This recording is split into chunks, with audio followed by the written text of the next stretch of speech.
রাম নারায়ণ রাম। রাম নারায়ণ রাম ধ্বনি সকল গাছপালা, জীবজন্তু ও প্রাণীর মধ্যে বিরাজমান। রাম নারায়ণ রামের ধ্বনি আমাদের অন্তরের বিবেক ও চেতনা। রাম নারায়ণ রামের ধ্বনি সবার জন্য, সবার সাথে, সর্বশক্তির জন্য। রাম নারায়ণ রাম কথা বলে। রাম নারায়ণ রামের কথা আমরা যখন স্মরণ করি, তখন এই শব্দটি আমাদেরকে সাড়া দেয়। রাম নারায়ণ রাম এমন একটি ধ্বনি যা আমাদের ডাক শোনে, বোঝে এবং আমাদের কাছে আসে। এটি আমাদের সমস্ত কাজ সম্পন্ন করে। আমরা মানুষ চিন্তা করি, সংকল্প গ্রহণ করি, নীতি গ্রহণ করি, কিন্তু কেবল রামনারায়ণ রাম নামই আমাদের দিয়ে কাজ করায়। আমাদের রামনারায়ণ রাম নামকে বুঝতে হবে, আমাদের হৃদয়ে রাখতে হবে এবং এতে বিশ্বাস রেখে এগিয়ে যেতে হবে।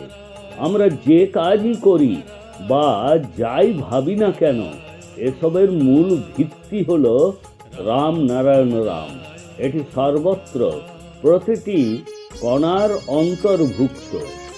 এই রাম নারায়ণ রাম ছাড়া পৃথিবীতে আর কিছু নেই। এখানে একটাই ধর্ম থাকা উচিত, জীবধর্ম। পৃথিবীর সব ধর্মই মানুষের সৃষ্টি, যা সত্য নয়। আমাদের উচিত শুধুমাত্র প্রকৃতির নিয়ম মেনে চলা। আমরা সবাই ধর্ম নিয়েই জন্মেছি। আমরা যদি ধর্ম নিয়ে জন্মাই, তবে কেন আমরা পার্থিব ধর্মের পিছনে ছুটছি এবং কেন আমরা মানব সৃষ্ট ধর্মের পিছনে আমাদের সময় নষ্ট করছি? কথা বললে ভুল হবে না, আজও সমাজে কিছু মানুষ আছে যারা ডিভাইড অ্যান্ড রুলের রাজনীতি খেলে আমাদের শাসন করছে এবং আমরা নিজেদেরকে শাসিত হতে দিচ্ছি। কারণ আজকাল ধর্মের নামে মানুষকে বিভ্রান্ত করা হচ্ছে। আমরা ভেতর থেকে দুর্বল হয়ে গেছি। একদিকে আমরা পর্যাপ্ত খাবার পাই না, অন্যদিকে মন্দিরে লিটারের পর লিটার দুধ, দই, ঘি, পঞ্চামৃত ইত্যাদি দিয়ে প্রতিমাকে স্নান করানো হয়। এটাই কি ধর্মের সংজ্ঞা? এটা কোনোভাবেই ধর্ম নয়। এসব দেখে কি ঈশ্বর খুশি হন? তিনি কি এসবের জন্য আমাদের আশীর্বাদ করেন?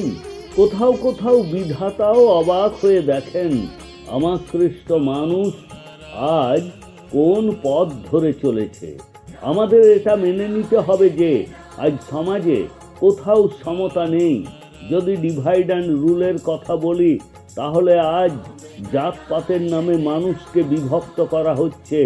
যখন মানুষ জন্মগ্রহণ করে, তখন সকলে একইভাবে জন্মগ্রহণ করে, একই প্রক্রিয়া থেকে জন্ম নেয়।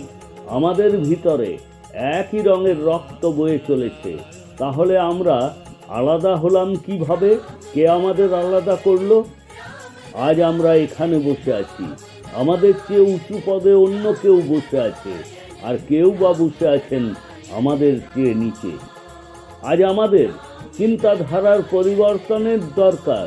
সমাজে ছড়িয়ে থাকা জাতপাতের মূলোৎপাটন করতে হবে।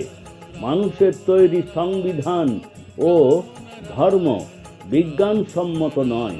কিছু মানুষ তাদের স্বার্থ চরিতার্থ করার জন্য এই সব তৈরি করেছে, যা মানুষকে সম্পূর্ণরূপে বিভ্রান্ত করে। পৃথিবীতে প্রায় 400টি ধর্ম বিশ্বাস রয়েছে।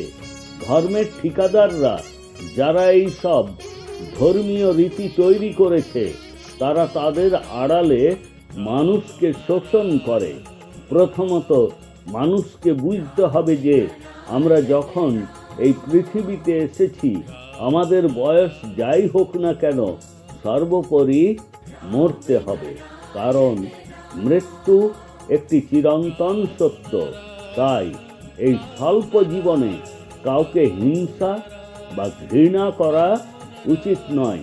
প্রত্যেকেরই একে অপরকে ভালোবাসতে হবে এবং একে অপরের সাথে থাকতে হবে। এর জন্য আপনার বিবেকের কথা শোনা জরুরি। এছাড়া অবিরাম রাম নারায়ণ রাম জপ করুন। এই বীজ মন্ত্র আপনাকে আপনার গন্তব্যে ঠিকই নিয়ে যাবে।